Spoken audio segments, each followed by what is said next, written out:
The Assembly will hear an address by His Excellency Siaosi Ofakivahafolau Sovaleni, Prime Minister of the Kingdom of Tonga. I request protocol to escort His Excellency and invite him to address the Assembly.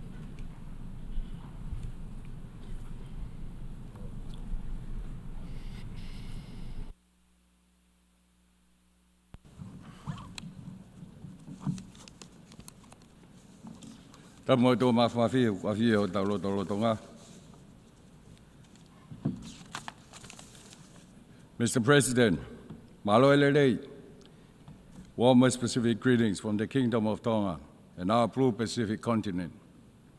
First, I wish to congratulate Your Excellency in assuming the esteemed presidency of the 79th session of the United Nations General Assembly. I also thank your predecessor, His Excellency Mr. Tanis Francis, for his able leadership during a period where global challenges continue to increase in numbers and complexity. I acknowledge the Secretary General, His Excellency Mr. Antonio Guterres, for his steadfast stewardship of our home, the United Nations, during these troubled times. Mr. President, we convene at this 79th session with the theme of leaving no one behind. My delegation pledges our unwavering support to this noble goal. At a time of escalating conflicts, near conflict situation on the horizon, all too often triggered by political instability, economic disparities, social tension, and the security threats posed by climate change, we must rally around this goal. If we fail to do so, we will further erode world peace and fail people's lives far and wide. The long-awaited reform of the Security Council is now urgent, crucial, and must happen swiftly. It is our responsibility to resolve adequately the security challenges of the 21st century. We must include non-traditional security issues like climate change in each agenda. Further, we must include the voice of small island developing states. In our quest to leave no one behind, we must take a hard look at the lagging process in achieving the sustainable development by 2030. This goal is equally in peril unless we change our approach. Human dignity is intrinsically built on both peace, security, and sustainability. If we cannot act now, decisively and collectively, the goal to leave no one behind will be just words, and will have further eroded people's trust and hope. The key is not words, the key is our shared commitment to action. Mr. President, I commend the tireless effort that have led to the ambitious and balanced text of the Summit of the Future, not only do we stand at a critical juncture in our collective history, but it is now where we must safeguard the needs and interests of both present and future generations. The spirit of compromise and commitment demonstrated by delegation and regional groups give us hope that multilateralism can work. As our forebears, our founders did, we pledge to spare succeeding generations from the scores of war, and we commit to building a world where there is hope and they can thrive. Our commitment must be to sustainable development, to the preservation of our planet's resources, and to the pursuit of a future that is inclusive, equitable, secure, and sustainable. We must commit to the highest value of human dignity and justice. Thus, we welcome the adoption of Pact for the Future. We are resolute in our commitment to working collaboratively with member states to advance peace, sustainable development, and human dignity. We hope for action that will leave no one behind. Mr. President, last month, Tonga assumed the chairmanship of the 53rd Pacific Island Forum Leaders Meeting. We were honored to welcome Secretary General Guterres as a special guest. I reiterate our forum leaders and Pacific people's deep gratitude for his in-person participation. We now look forward to continued and augmented support and tailored solutions from the United Nations in our effort for our people's lives and futures. The theme of our meeting was a resilient Pacific, build better now. The urgency of our theme certainly was underscored by the torrential rains, the flash flooding, and the 6.9 magnitude earthquake that struck Nuku'alofa on the first day of our meeting. This was yet another stark reminder of our vulnerability to natural disasters. Once again, it is also demonstrated our unwavering resilience and the priority we place on the full implementation of our early warning for all initiative by 2027 and for disaster preparedness. Mr. President, the 2024 Sustainable Development Goals report before us is grim. The report reveals what we see every day on the ground, a stark divergence from the ambitious target set forth in the 2030 agenda. Climate change, escalating inequalities, and persistent conflicts are compounding challenges, leaving many countries struggling to meet even the most fundamental goals. Without urgent and coordinated global action, the vision of a more equitable and sustainable world may remain just another elusive dream. This means eroded trust in our ability to keep promises. It will jeopardize both our planet and its inhabitants. We must and we can confront these seemingly insurmountable challenges with innovation and determination. We can no longer afford business as usual. Mr. President, decade after decade, year after year, we present to this esteemed body the existential threat that climate change poses to the Pacific, including Tonga. Our situation has become even more urgent this year. Climate change is the single greatest threat to the survival and prosperity of the blue Pacific continent. Once again, we urge the international community to promptly and dramatically act to restrict global warming to 1.5 degrees Celsius. Industrialized nations must strengthen their emission reduction commitment. We must ensure that climate finance is speedily and easily accessible to Pacific Island countries. Let there be no doubt we are teetering on the brink of a climate catastrophe. While in Tonga, the United Nations Secretary General issued a global SOS, or Save Our Seas warning of rising sea levels. The WMO echoed this urgent message, launching the State of the Climate in the Southwest Pacific 2023 report. The report confirms that 2023 was the warmest year on record. The scientific consensus is irrefutable. Our climate is changing at an unprecedented rate with devastating consequences.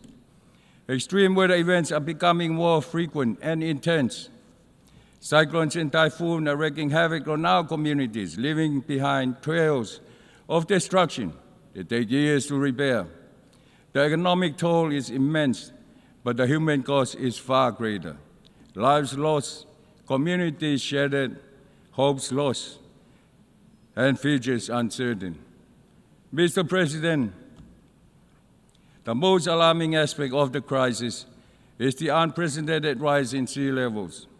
The WMO report confirms that sea level rise in the Southwest Pacific is significantly exceeding the global average. In some parts of the Pacific, sea level have risen by 10 to 15 centimeters in the past 30 years, more than double the global average. Without bold and coordinated global action to expedite assistance to the Pacific and its most vulnerable inhabitants, Tonga and other Pacific countries can expect sea levels to double by mid-century. This will exacerbate the frequency and severity of storm surges and coastal flooding. For the nation of the Pacific, these changes are not merely environmental issues. They are existential threats that jeopardize the very existence of small Pacific Island countries, including Tonga. Rising sea levels are eroding coastlines, swallowing entire islands, and forcing families to abandon their ancestral homes. This is not just about losing land, it's about our very identities, losing heritage and culture. We issued a strong call for including sea level rise as a standalone and permanent agenda in the UNGA.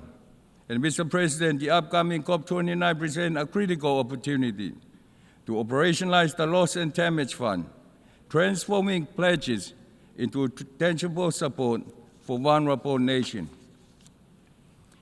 Mr. President, our ocean, seabed, and land are simply who we are. As I mentioned earlier, the severe and irreversible threats posed by climate change-related sea level rise will disproportionately impact the lives, livelihoods, food security, ecosystem, and the well-being of our people. We have established key declarations. For example, the 2023 Declaration on the Continuity of Statehood and Protection of Persons Amid Sea Level Rise, and the 2021 Declaration on Preserving Maritime Zones Against Climate Impacts. We have also developed and endorsed the Pacific Regional Framework on Climate Mobility and introduced the Framework for Resilient Development in the Pacific.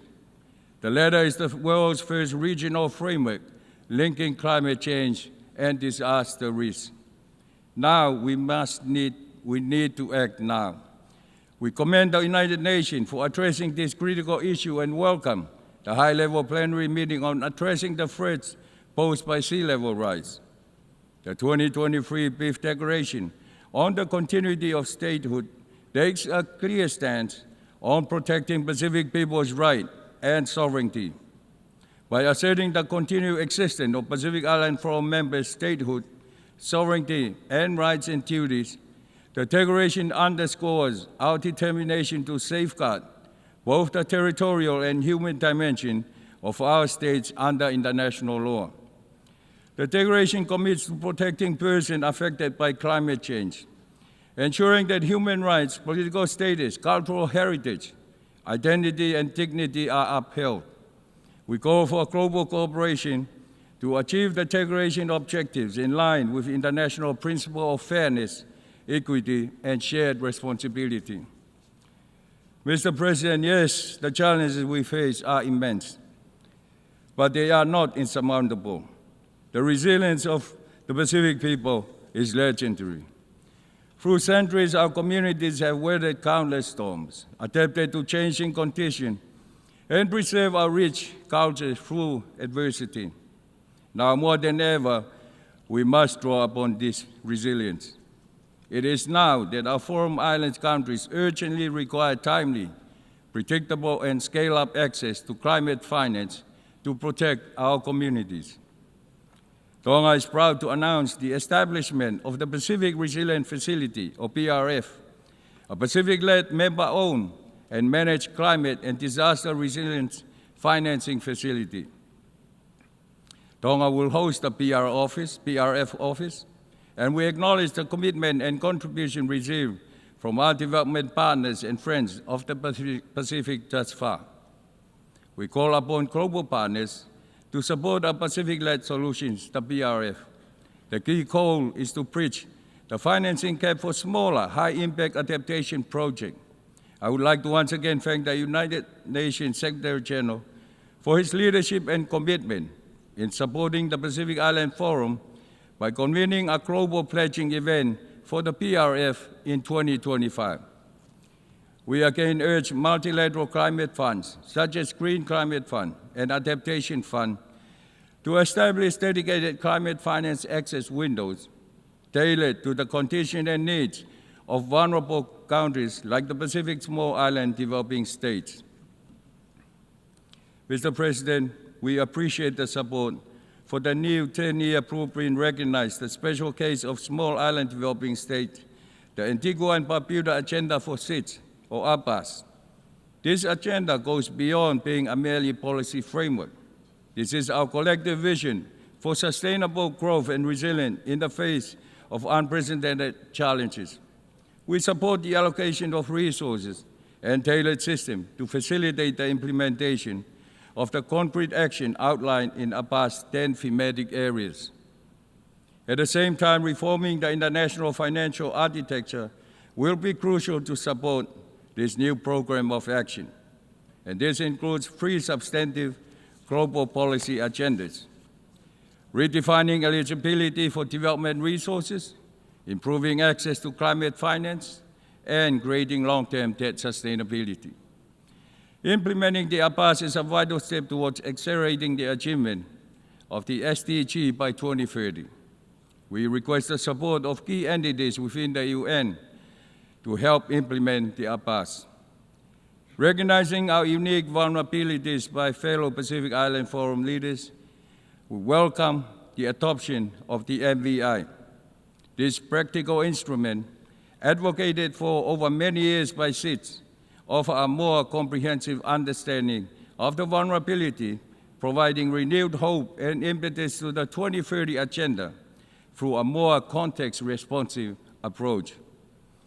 We look forward to the operationalization of MVI in relevant MVI setting, UN setting, and urge international organizations and financial institutions to consider MVI ratings in their eligibility criteria for grant and concessional financing. Mr. President, the opinion may be that our Pacific communities are remote and small. Let there be no doubt our economies continue to suffer, like so many, from the effects of geopolitical tension and supply chain disruption. Our people suffer from rising inflation, and we go through increased hardship and deepening poverty, particularly for the most vulnerable in our blue Pacific continent. However, at such critical times, the Pacific Island Forum is steadfast in its commitment to building a resilient Pacific region, a region of hope and prosperity that ensures all Pacific people can lead productive lives. We invite all partners to support our development aspiration outlined in our 2050 strategy for the Blue Pacific continent and our forthcoming Pacific Roadmap for economic development. Resilient transformation demands for Pacific peoples to have access to quality, affordable, accessible, and inclusive health and education services. Our Blue Pacific region will focus on improving climate-resilient healthcare and education infrastructures and digital platforms to mitigate risks, manage climate-sensitive diseases and NCDs effectively, and ensure continuity and equity in learning across our Blue Pacific continent. We remain resolute in our commitment to the global fight against NCD. We reaffirm our commitment to building stronger partnerships between government sectors and other relevant sectors to address the root causes of NCDs through a holistic whole-of-government and whole-of-society approach.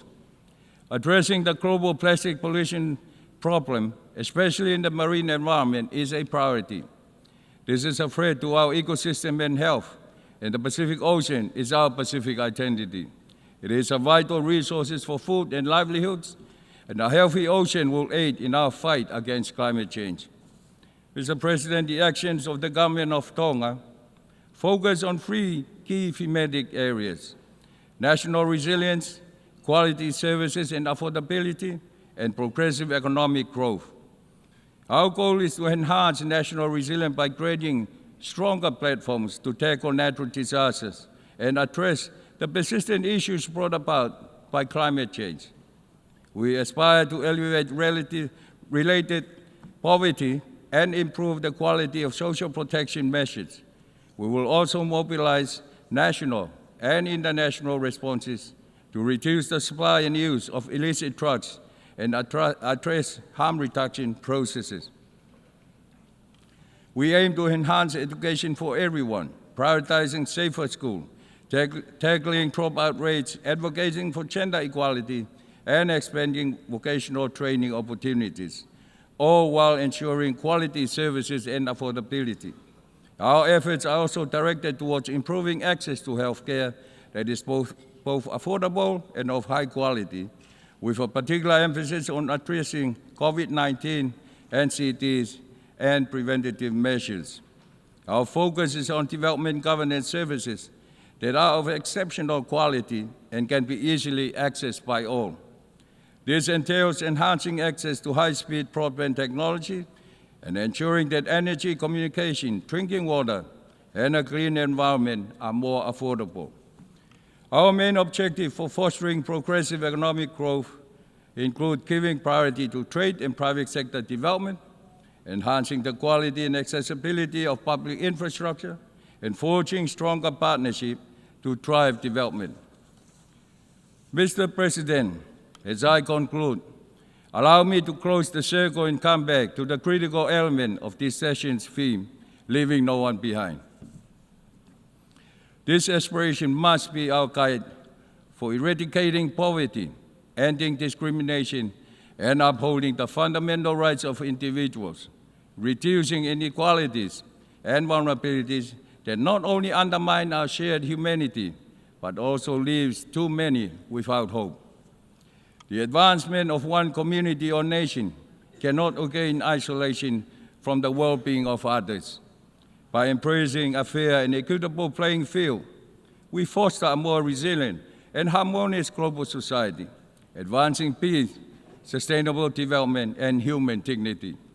We must travel the path to ensuring peace and sustainable development with a sense of urgency, just as others have done before us.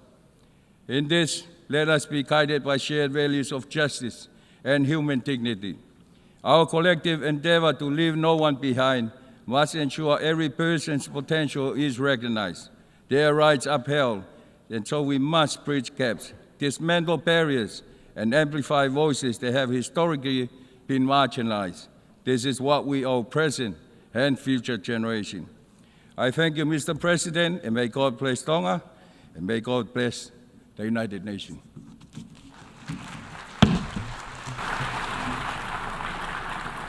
On behalf of the Assembly, I wish to thank the Prime Minister of the Kingdom of Tonga.